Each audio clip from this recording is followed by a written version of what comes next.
اللہ کے جو حقوق ہیں، اسلام جو ہے دو چیزوں کا نام ہے نا. اللہ کا حق، یہ پانی ٹھنڈا تو نہیں ہے.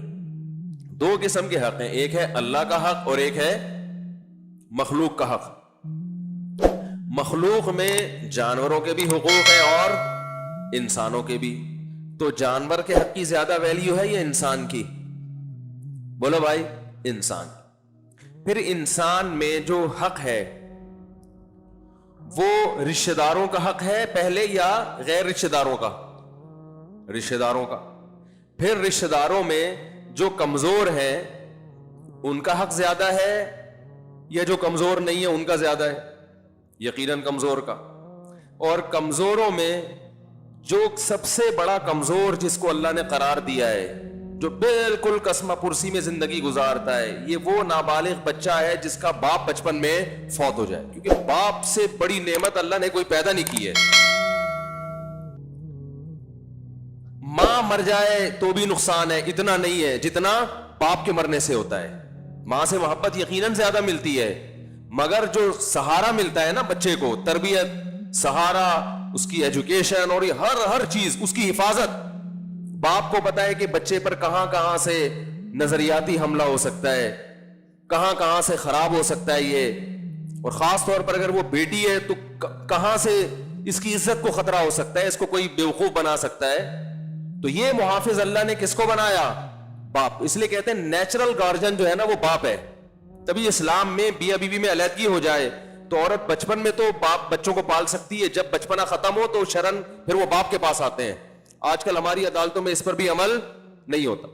فقہا نے یہاں تک لکھا ہے کہ لڑکا جب 7 سال کا ہو جائے تو باپ کو لازمی دیا جائے گا. اگر وہ لینے کے لیے تیار نہ ہو تو بھی دیا جائے گا، اس کو رکھنا پڑے گا اس کو. کیونکہ بچے کا فائدہ باپ کے پاس رہنے میں زیادہ ہے، ماں کے پاس رہنے میں زیادہ نہیں ہے. ماں سے ملتا رہے گا وہ یقیناً، لیکن رہے گا کس کے پاس؟ اور عجیب بات ہے، جب تک گورے فطرت پہ تھے، برطانیہ کا جو لا تھا جو پاکستان میں چلتا رہا ایک طویل عرصے، اس میں بھی یہ لکھا ہوا تھا کہ میاں بیوی میں جب علیحدگی ہو جائے گی تو نیچرل گارجن بچوں کا باپ رہے گا. سمجھ میں آ رہی ہے بات؟ اور اسلام میں بھی ایسا ہی ہے. وَعَلَى الْمَوْلُودِ لَهُ رِزْقُهُنَّ. اللہ فرماتے ہیں کہ جس کے لیے بچہ جنا گیا ہے اس پر لازم ہے کہ اس عورت کا خرچہ بھی اٹھائے، بچے کا بھی. تو اللہ کے الفاظ کیا ہیں؟ جس کے لیے بچہ جنا گیا، یعنی باپ کو اللہ نے تعبیر کیسے کی؟ اس کے لیے جنا گیا ہے.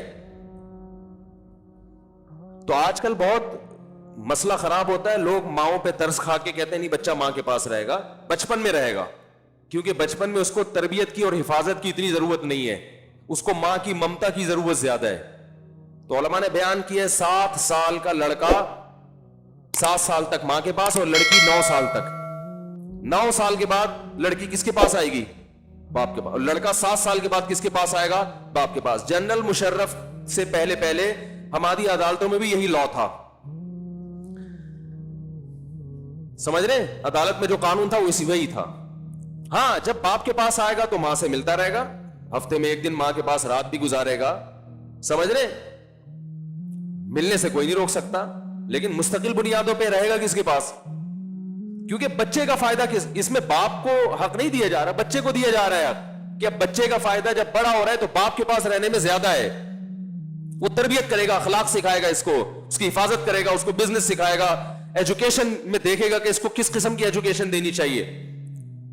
لیکن ہمارے ہاں عدالتوں میں سارے قانون کیا ہو گئے؟ تل پٹو. مکمل عورت کو فیور کیا جاتا ہے. میں مانتا ہوں کہ بہت سے مرد ظالم ہوتے ہیں، عورت پہ ظلم کرتے ہیں، لیکن بہت سے ظالم نہیں بھی ہوتے. عدالت یہ دیکھتی نہیں ہے کہ مرد ظالم ہے یا عادل ہے، کیا ہے. عدالت نے بچے ماں کو پکڑا دیے اور اس کے بعد پوری زندگی باپ ان بچوں کے لیے ترستا رہتا ہے، اسے ٹھینگے کے علاوہ کچھ بھی نہیں ملتا. یہ عملی طور پر عدالت میں یہ ہو رہا ہے. خرچہ سارا باپ پہ ڈال دیتی ہے عدالت. حتیٰ کہ عدالت میں جو ملاقات ہوتی ہے نا اس میں بچوں کو لانے لے جانے کا خرچہ بھی باپ کے ذمے، خرچہ مکمل باپ کے ذمے، ان کی اسکولنگ بھی، یونیورسٹی کا خرچہ باپ کے ذمے، لیکن کس اسکول میں پڑھیں گے یہ فیصلہ ماں کرے گی. عجیب بات ہے یا نہیں ہے؟ کولو کا بیل اس کو بنا دیا اور بچوں کے فیوچر میں ٹانگ اڑانے کی اجازت باپ کو بالکل بھی نہیں ہے. یہ ہے ہمارے اسمبلی میں بیٹھے ہوئے لوگ جو قانون سازی کرتے ہیں، سمجھ رہے ہیں کہ نہیں؟ اس سے بغاوتیں پھیل رہی ہیں پھر۔ اب بہت سے لوگ میں نے دیکھے کہہ رہے عدالت نہیں جائیں گے، ہم نچائیں گے۔ اب بچے اگر باپ کے پاس ہے تو باپ کہتا ہے میں نچاؤں گا، کیونکہ مجھے پتا ہے عدالت میں گیا بچے میرے ہاتھ سے گئے، لہذا وہ بچوں کو لے کے کوئی پنجاب بھاگ رہا ہے، بیوی پھر پنجاب کی عدالت میں کیس کرے گی تو کراچی بھاگ کے آ جائے گا۔ تو آپ خود ایسے قانون بناتے ہو جس سے لوگوں کو ظلم پر مجبور کرتے ہو، اس کو پتا ہے کچھ بھی نہیں ملے گا مجھے ثواب کے علاوہ صبر کے۔ اور پھر بچہ جب ماں کے پاس رہتا ہے علیحدگی کے بعد، تو اکثر مائیں بچوں کو باپ کے خلاف ورگلا دیتی ہیں، ایسا اس کا ذہن بناتی ہے کہ بچے بڑے ہو کر بھی باپ کے پاس جانے کے لیے تیار نہیں ہوتے۔